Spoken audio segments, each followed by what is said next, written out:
way that it is always comboed with something like Farsa, for example. That's a scary combo of BLACKLIST International, Hylas, and Alice. Whoa, we haven't seen Alice in a very long time. It looks like they need some form of scaling and more damage, and Alice, who infinitely scales, it's just, it's going to work out really nicely for BLACKLIST International, rounding up the composition. They've got the Beatrix for that physical, they've got the Alice for the magical, and we get the Balmont again coming out from BTK side.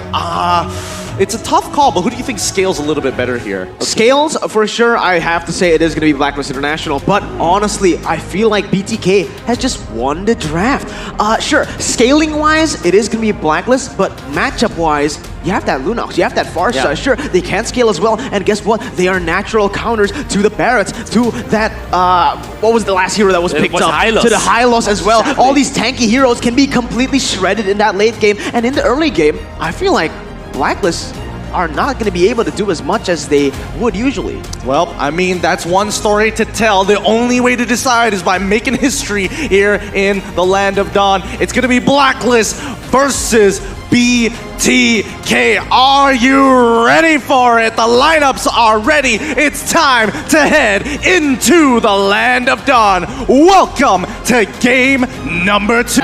Let's see whether or not they can get the recognition that they so highly want here for the North American region as BLACKLIST International looks to troubleshoot the code here in game number 2. Now, looking at the lane assignment so far, I mean, it's Lunox up against Alice, pretty casual, pretty normal here, but it's going to be Hylos in the jungle. Hylos jungle. All right, so we guess it incorrectly. Yeah. Barretts is still going to be the matchup against Esmeralda. Still pretty decent.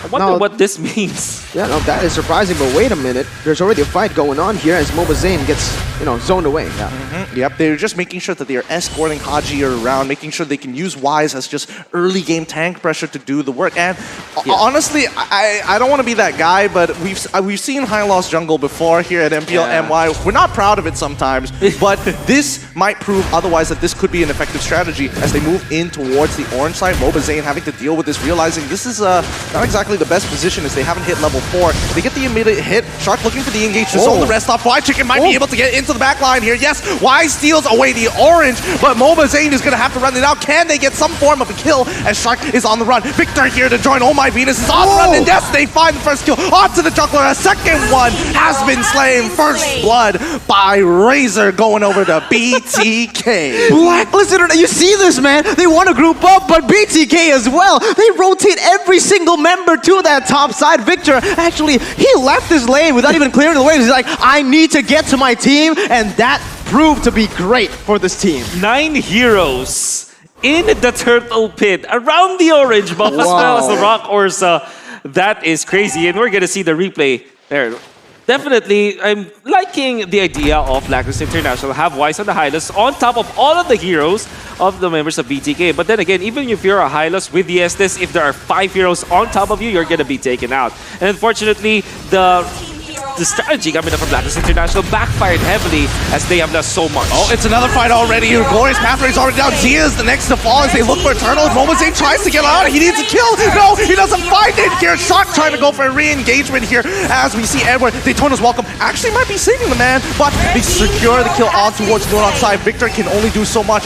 No, the Frost Moon shield keeps him strong. Oh, I'm not entirely sure how the engagement even started to begin with, but they have to protect this purple here. Wise wants it. Bennett's Rage going to be coming out. They zone away. Mobazane having to use the lethal counter to secure his own purple. Amazing response by the side of BLACKLIST International, man. They know BTK. That, again, the reason BTK was able to win that fight just now is because they isolated. You can see BTK, when that orange buff fight happened, they were able to... Did you see the shock selection by them? Yeah. The Kufra targeted towards the Estes, and everyone else targeted towards Wise. So by that, Wise wouldn't be able to get the resource to get the healing. But look at this. It is already BLACKLIST, once again, trying to look for the proactive plays in that top side. I like it. I actually kind of like it coming in from BLACKLIST International. They've completely played it the top side and taken away all the energy shields and maximized on that gold. bold. And one thing that BLACKLIST International did all throughout this game is to punish BTK from grouping up because BTK really wanted to group up. And what normally happens is that you leave your lanes. Oh, yo! Turret and the shields. I'm sweating there. I'm so sorry, Wolf.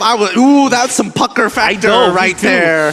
Ooh, You know, the balls on Venus right there to be able to just save his ultimate, man. That was crazy. Yep. That was crazy. It's just limit testing. Yeah, one here. thing for BLACKLIST International, and most particularly on my Venus, he's got a lot of composure, I guess, the word I'm looking for.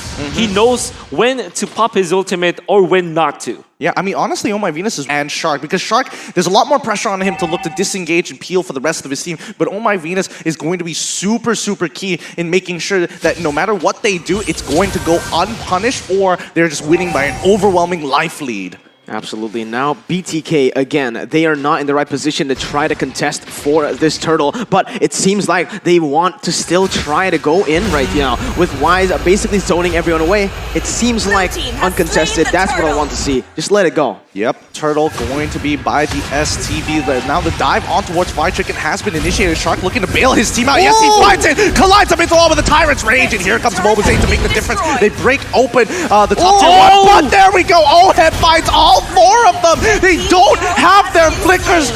What a re-engagement coming in from BLACKLIST International. OHEB raising his hands. You punish me? Oh, nah, I'm coming back for more. This is one of the heroes that gave him the moniker OHEB.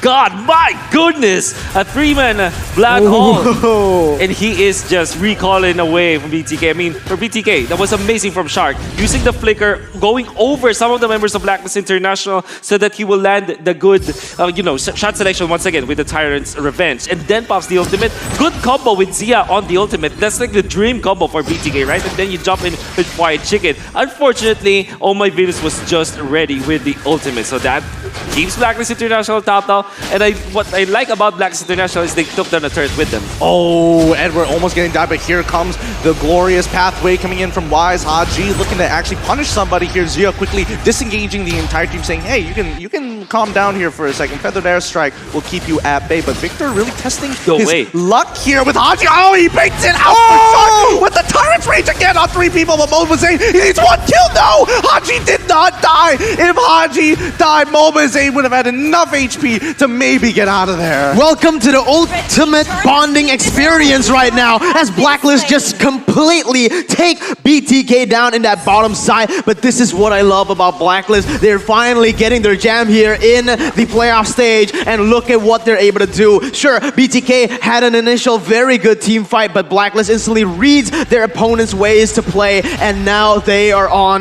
this siege, man. BTK, they have found a good opening in the bottom lane, but unfortunately, their skill shots weren't really that precise. I mean to say, the timing wasn't off. I mean, they started with the lethal counter, which normally should be your skill to take down the members of BLACKLIST International after you already dealt the damage. The thing is, you should be using your lethal counter as definitely a closer for a team fight because you need that execute kind of mechanic wherein you take down the members of BLACKLIST International before Oh My Venus heals them up. Well, I mean, it's about the initial burst, I suppose. I guess they wanted to make sure, hey, maybe we could burst Oh My Venus in that time. The next turtle going over to BLACKLIST International, who have developed a 6K gold lead here on their side, 7 minutes into the game. Right now, we have to keep an eye on a couple of people here from the side of BTK. Zia, he's going to eventually scale up, and that's going to be a really big factor in terms of, chipping them down into that lethal counter range. One of the glaring mistakes I feel like from the side of BTK is that they've been getting a lot of crazy engages, actually really good engages, but they don't have the damage yet. They need to scale it up a little bit more. Again, they're playing the Farsa, Lunox, and Esmeralda. They need to wait until those item power spikes finally hit because they've just been way too fast on these fights. The threat level is just too high, but here comes BLACKLIST International. Potential dive onto Victor's side here. OHEB going to go back into lane, and it looks like they're playing cross-map here. They're going to take the sacrifice tier 2. Victor knows he can't do much about the situation, and same goes for OHEB. They both just have to wait it out. Flowing blood comes through. He's not going to engage this, right? But Inhibitor, are they going to just sacrifice the Inhibitor turret? Bottom tier 1 goes down. Inhibitor turret is still alive here. Fried Chicken going in for the full-on fight against OHEB. The Dark is just not enough. The wave is too strong. OHEB is able to take on 1. Can he get Mobazane? He does! He finds it! It's going to be a 1v2 as OHEB is ready to rumble Daytona's was welcome onto Shark, and it's gonna be an easy triple kill for the man, the myth, the legend, Oheb. You don't cross-map against this guy, man. We all know what Oheb can do. He got the Maniac on Beatrix in the group stage, and he's gonna get that triple kill to basically shut BTK down in the early phase. That was what I always called the awkward Lunox jump with the ultimate from the darkness, right? You always want to hit with your ultimate from darkness and also get another Chaos Bolt up. The flowing blood damage from Oheb takes on even an Esmeralda. That's when you know this is gonna get tough. And the going only gets tougher as Tier 2 is gonna get cracked open. Lord is up and running. Does Blacklist International want to get a little greedy here and force the player? Wait for Luminous Lord. It looks like they're gonna go for the greed and press the advantage. Look at how Blacklist International just plays. Again, we saw BTK. They were able to get that 10,000 gold lead against Blacklist International, but I feel like Blacklist, they just do so much more with the leads that they have. They're able to snowball much more efficiently, and that is why you can't make those mistakes against this team. You make one tiny mistake in that turtle pit, and it all just comes crumbling down. Everything you've been able to build, it just gets completely bulldozed by Blacklist. And now BTK, they need to rely on their wave clear. They have the Farsa at least. Zia will be so instrumental in this defense. Mobazane, unfortunately, went for offensive items instead of something like Radiant Armor or maybe something along the lines of Athena Shield. So he's gonna melt if he stays on top of the minion wave.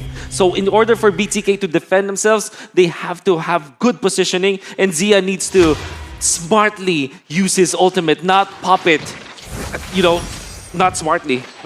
Yeah, he's got to be very careful here. And now on that top side, they're already using the siege mechanics. So what Edward and Wise with the glorious pathway, making it impossible to even get on top of them. Lord is coming through. They should be able to shred this, no issues whatsoever. But how many inhibitors is this going to take? Shark, he's looking for something. Blacklist is going to back away. Edward giving them plenty of vision. Bennett's rage is coming down too. They're just going to shred 2 inhibitor turrets 10 minutes in towards this game. Oheb's lead. Can they get one more? They've stacked this perfectly as Fried Chicken and Mobazane can't really do much about it. Nibiru's passion comes on through, and that's going to be 3 clean inhibitors coming in from Blacklist International. You know it's over when you don't even need minions to siege into the base, man. That mid lane inhibitor, that was brutal by Blacklist International. And right now, BTK, honestly, they can't really make any plays, any macro plays, even proactive on the map anymore. It's just Blacklist controlling everything and anything at this point. We'll just see how BTK handles this.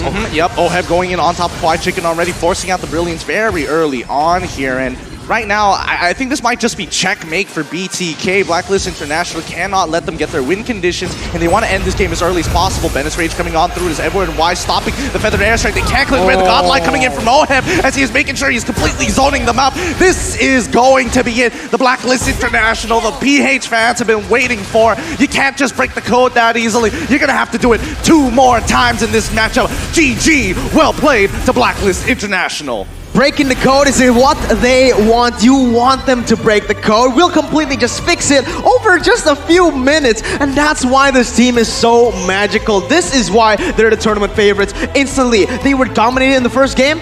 No worries, no pressure whatsoever. We got everyone here just learning instantly, and you can see the evolution already. They managed to adapt so fast, even when they were behind in that first moment, man. Love the word that Gideon actually used, Mirko. Troubleshooting. That's exactly what Blacklist International did in this particular game. Using the Hylos, not in the XP lane, but in the jungle.